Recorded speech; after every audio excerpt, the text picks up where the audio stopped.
Bismillahirrahmanirrahim. Perkenalkan, saya Rusmala Dewi Nurmadara Mugiasa dengan NIM 1054211000318. Baik, di sini saya akan menjelaskan beberapa tes tentang THT atau telinga, hidung, tenggorok.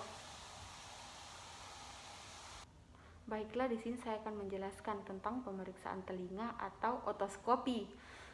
Pertama-tama saya akan menyebutkan alat-alat yang akan kita gunakan, yaitu pertama ada lampu kepala, kedua ada spekulum telinga berbagai ukuran, ketiga ada aplikator kapas, keempat ada pinset bayonet dan pinset lurus, kelima ada serumen hook dan serumen spon, yang keenam ada otopneumoskop, dan ketujuh ada spekulum hidung berbagai ukuran, dan kedelapan ada cermin laring dan nasofaring berbagai ukuran, kesembilan ada spatelida, 10 ada garpu tala, 11 kapas dan kasa, 12 larutan efedrin 1% dan 2%, ke-13 larutan lidocaine, 14 larutan alkohol 70%, 15 itu berikutnya ada betadine, terus ada AJNO3, ada Spoid 10 cc untuk telinga, air hangat ya, dan ada air hangat yang disesuaikan dengan suhu tubuh,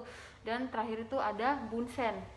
Nah, tapi sebelum itu saya akan menjelaskan terlebih dahulu bagaimana cara memakai lampu kepala. Yang pertama itu kita longgarkan ikatan lampu kepala dengan memutar kuncinya ke kiri, lalu kita letakkan pas di daerah glabella atau sedikit miring ke arah mata yang lebih dominan. Jika posisi lampu kepala sudah betul, kita eratkan ikatannya dengan memutar kuncinya ke kanan. Dengan penguncinya ini harus di sebelah kanan kepala. Setelah itu, selanjutnya kita fokuskan cahaya lampu ke arah telapak tangan yang letaknya 30 cm dari lampu kepala. Fokuskan cahaya dengan memutar penutup lampu kepala ke arah luar sampai fokus cahaya lampunya menyala kecil. Bulat dengan pencahayaan yang maksimal. Usahakan sudutnya itu jatuh kurang dari 30 cm dengan aksis bola mata itu kira-kira sebesar 15 derajat. Selanjutnya posisi duduk pemeriksa dan pasien. Jadi pemeriksa dan pasien itu harus duduk berhadapan dengan sedikit menyerong. Lutut pemeriksa dirapatkan dan bersebelahan dengan kaki penderita. Setelah itu kita melakukan pemeriksaan telinga atau otoskopi. Sebelum itu kita melakukan cuci tangan terlebih dahulu. Kemudian pertama kita lakukan inspeksi luar telinga. Di sini kita bisa perhatikan kelainan-kelainan yang terjadi seperti pertama bentuk-bentuk, kedua tanda-tanda radang, terus ada juga perhatikan tumor, dan setelah itu sekret yang keluar dari lubang telinga. Nah, setelah itu kita lakukan palpasi telinga luar. Pertama caranya kita tekan dengan jari telunjuk atau tekan dengan jari telunjuk tangan kanan pada daerah depan belakang telinga. Di sini untuk menilai apakah ada kelainan-kelainan pada telinga seperti tanda-tanda pembesaran kelenjar pre dan post aurikuler. Lalu menarik aurikula untuk menilai apakah nyeri atau tidak. Setelah itu kita lakukan otoskopi. Kita melakukan pemilihan spekulum telinga yang tepat, lalu memegang dan memposisikan daun telinga yang akan kita periksa. Selanjutnya kita arahkan sorotan lampu kepala ke dalam liang telinga.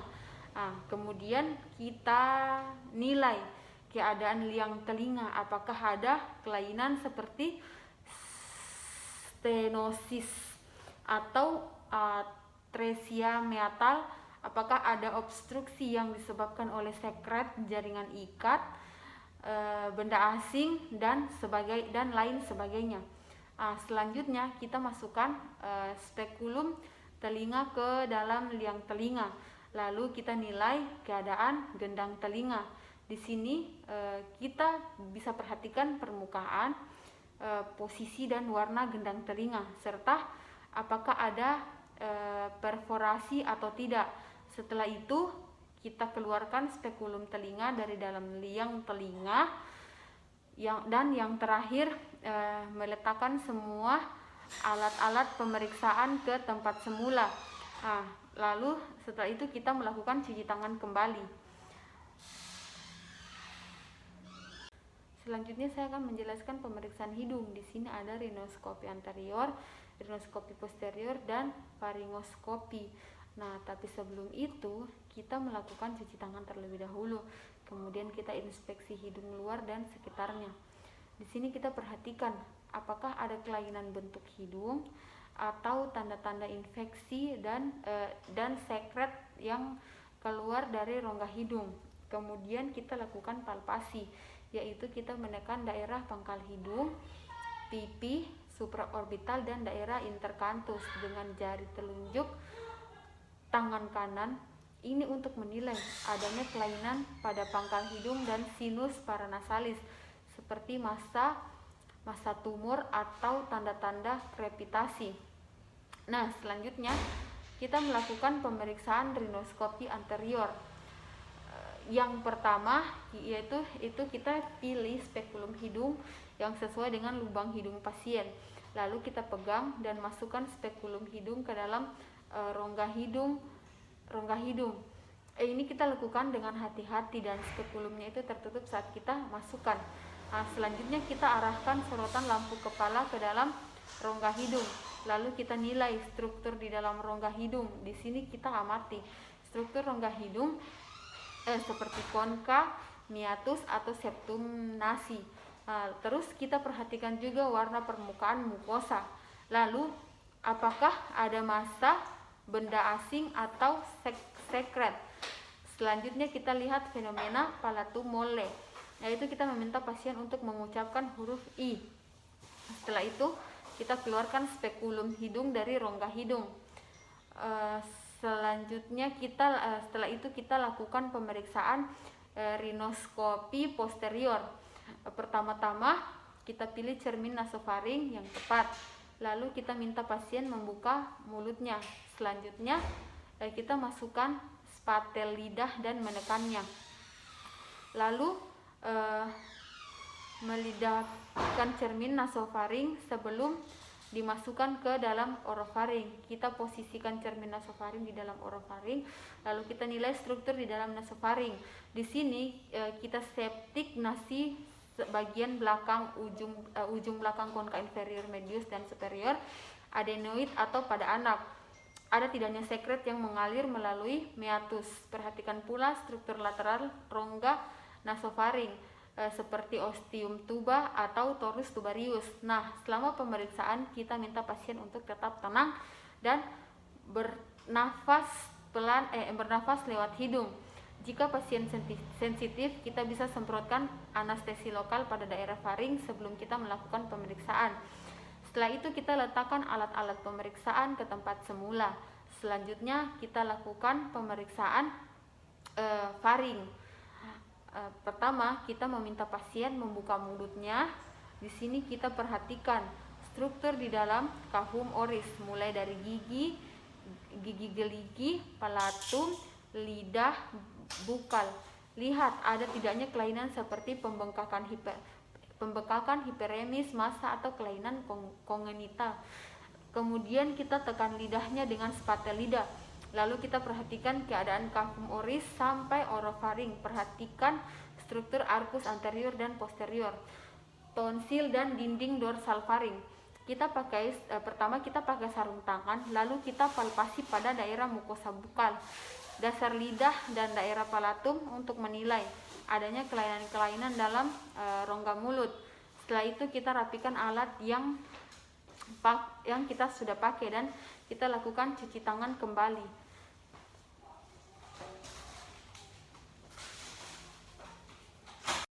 Baik, selanjutnya kita melakukan pemeriksaan laryngoskopi indirect. Pertama-tama kita cuci tangan, lalu pilih cermin laring yang tepat.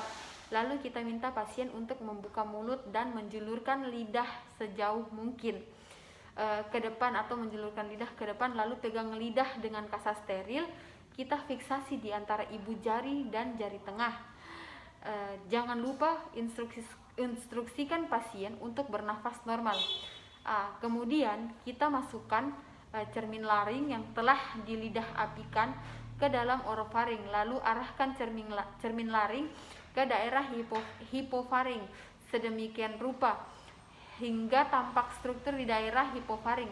Lalu kita nilai mobilitas plika vokalis dengan menyuruh pasien mengucapkan huruf I berulang-ulang kali.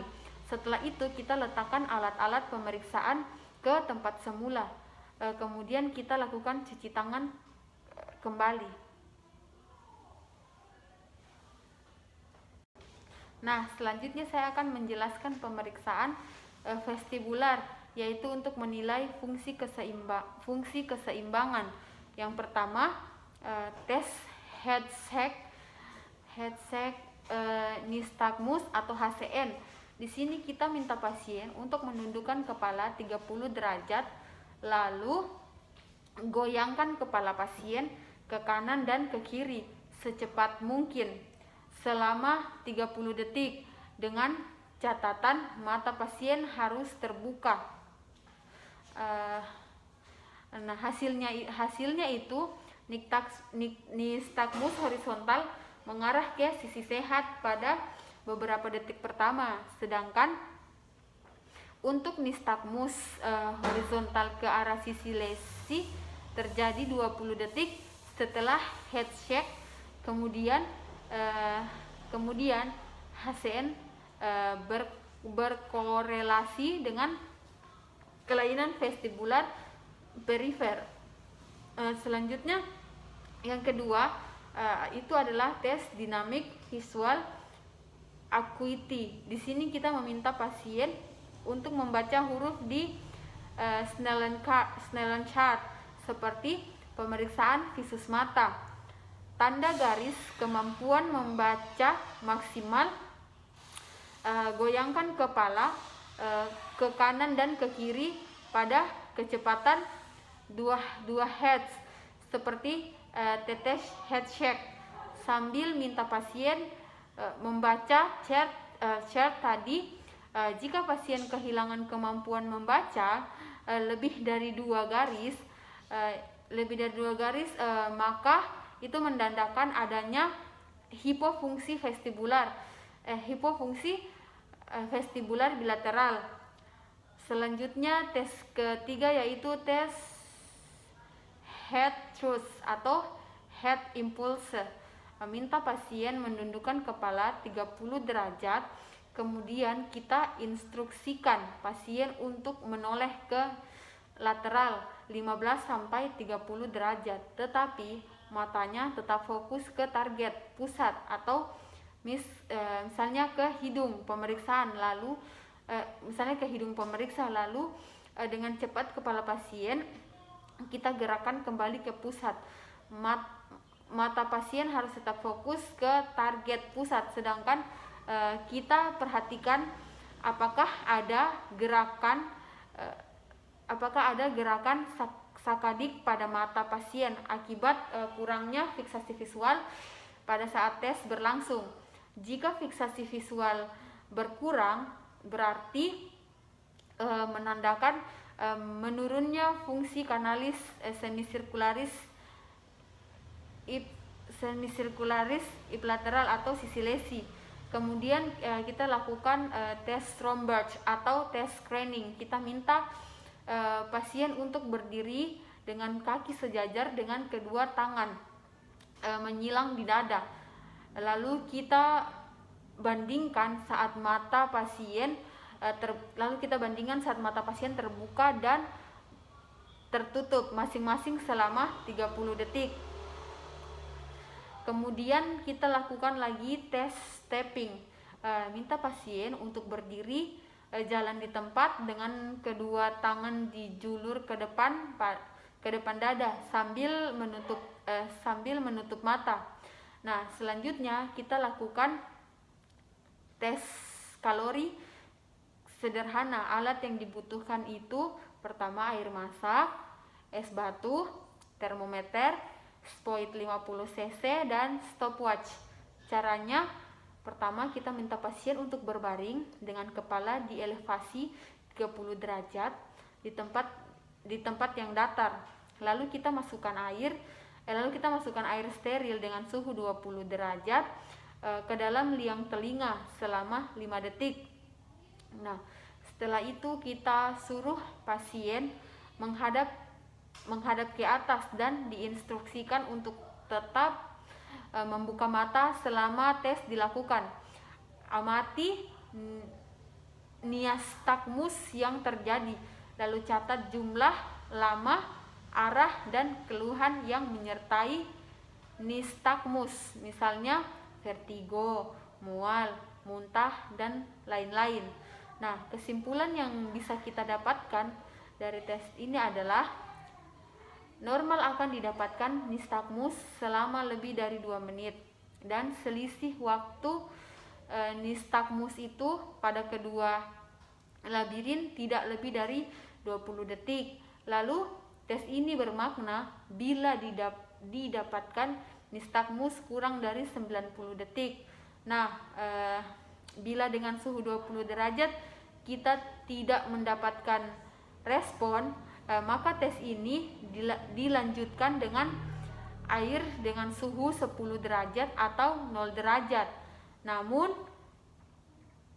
bila suhu ini masih tidak mendapatkan respon, maka menandakan adanya komplit kanal paresis atau kanal paresis berat.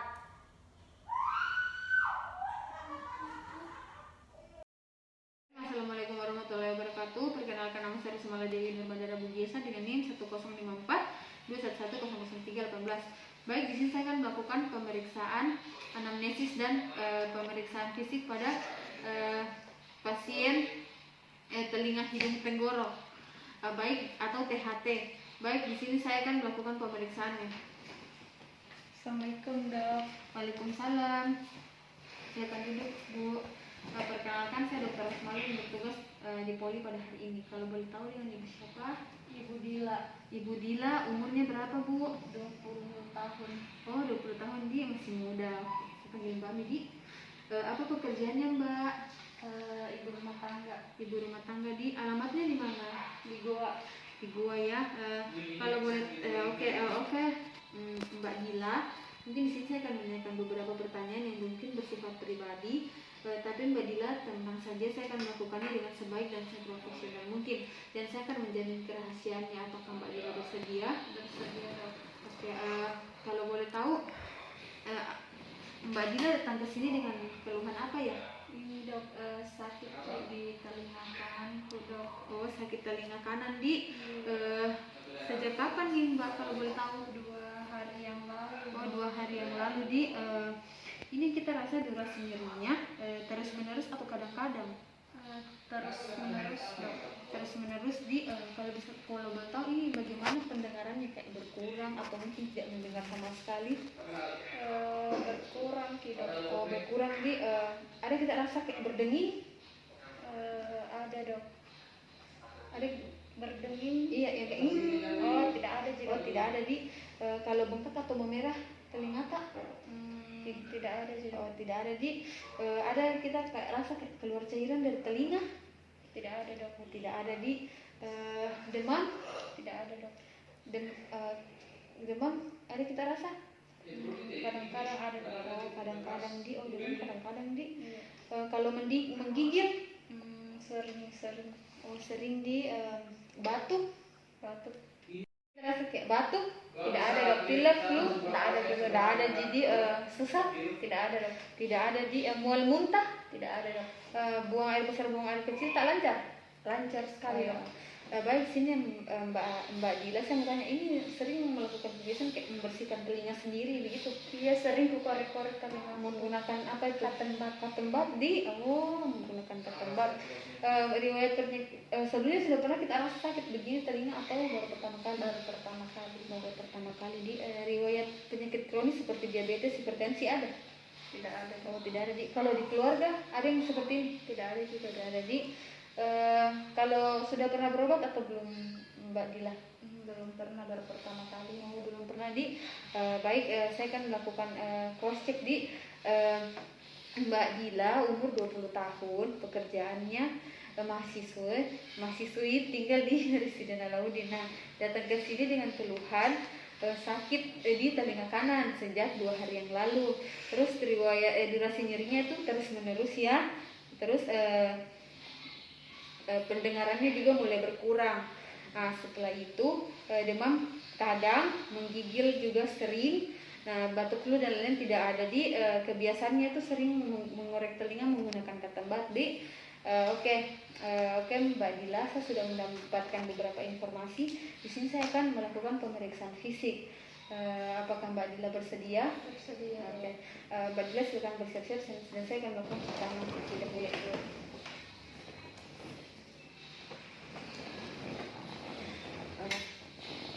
Baik, di sini saya akan melakukan pemeriksaan Garpu Tala. Nah, pertama yang akan saya lakukan adalah pemeriksaan tes Weber. Nah, di sini saya akan melakukannya dengan 512 Hz pada pangkal dahi atau vertex pasien. Nah, di sini saya akan melakukan. Oke, Mbak Dila, pertama saya akan menanyakan seperti kayak saya akan melakukan tes dulu. Di Oke, Mbak Dila, jika Mbak Dila merasa lebih mendengarkan lebih berat ke kanan, angkat tangan kanan. Jika lebih dengar berat ke kiri, angkat kiri. Jika keduanya, angkat tangan. Oke, di sini pasien normal karena mengangkat tangan dan mendengar pada keduanya. Dan sini saya akan melakukan tes Rine untuk membandingkan hantaran tulang dengan hantaran udara pada satu telinga. Di sini saya akan menggunakan juga dengan frekuensi 512 Hz pada planum mastoideum dari telinga yang diperiksa. Oke. Angkat tangan jika didengarkan ya, Mbak Dila. Oke. Di sini pasien normal karena mengangkat tangan. Oke, di sini kita akan melakukan pemeriksaan tes Wabatch untuk membandingkan hantaran tulang pasien dengan pemeriksa. Di sini saya akan menggunakan frekuensi 512 Hz pada pangkal planum mastoideum penderita. Nah, di sini dikatakan normal apabila penderita dan pemeriksa sama-sama tidak mendengarkan dengungannya. Dan jika saya sudah tidak mendengar, saya akan memberikan kepada pasien. Oke, pasien tidak mendengar dan mengangkat tangan. Baik, di sini saya sudah melakukan tes pemeriksaan Garpu Tala dan berikutnya saya akan melakukan tes bisik ya. Di sini kita akan melakukan tes bisik dengan jarak 6 meter. Jadi bisa kita berdiri, kita melakukan tes bisik ya, Mbak Dila. Oke. Dengan jarak 6 meter dan pasien tidak melihat ke saya dan saya akan melakukan bisik. Oke, Mbak Dila, sebelumnya bisa ditutup telinga kirinya. Telinga kanan. Ya. Mbak Dila, ikuti apa yang saya katakan ya, jika Mbak Dila dengar. Dila, apel. Nah, di sini pada telinga kanan pasien normal karena masih bisa mendengar. Oke, baik, bisa juga mungkin menghadap ke kiri dan oke. Bisa juga mungkin tutup telinga sini. Oke. Sambil menutup mata ya, Mbak Dila. Aku anggur, jeruk. Oke, di sini terprodukasinya pasien normal karena bisa mendengar bisikan dari jarak 6 meter. Ya, silakan duduk kembali, Mbak Dila. Oke, di sini saya akan melakukan pemeriksaan penghidu. Oke, di sini saya mempunyai alkohol.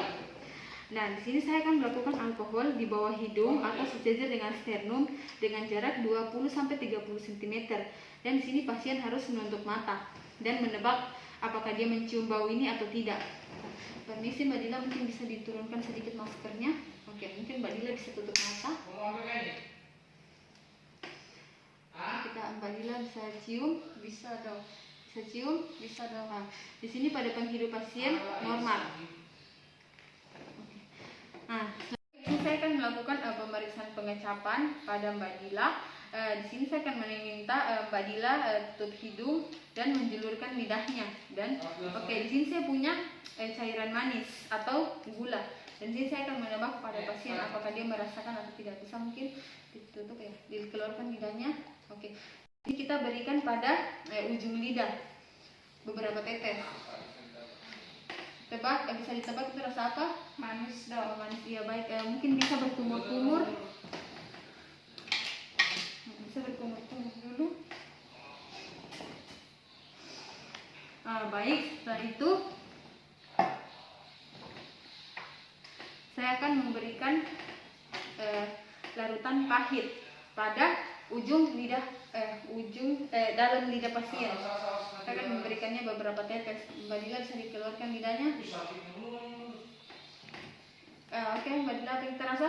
Pahit dok. Oke, mungkin bisa berkumur-kumur kembali. Nah, setelah itu saya akan memberikan larutan asam.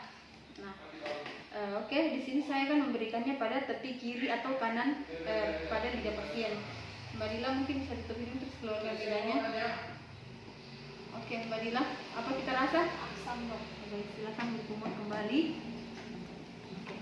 Di sini saya akan memberikan larutan asin pada atau garam pada pasien itu di ujung atau tepi lidah pasien. Beberapa tetes. Oke, Mbak Dila bisa dikeluarkan lidahnya. Apa terasa Mbak Dila? Asin dok. Oke.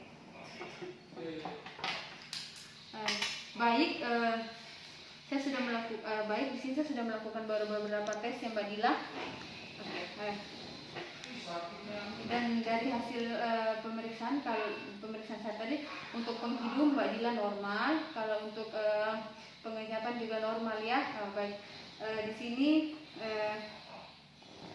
saya sudah melakukan beberapa pemeriksaan dan saya mendapatkan atau mencurigai ini Mbak Dila mungkin terkena otitis eksterna atau radang telinga luar, atau mungkin bisa juga otitis media akut atau radang telinga dalam.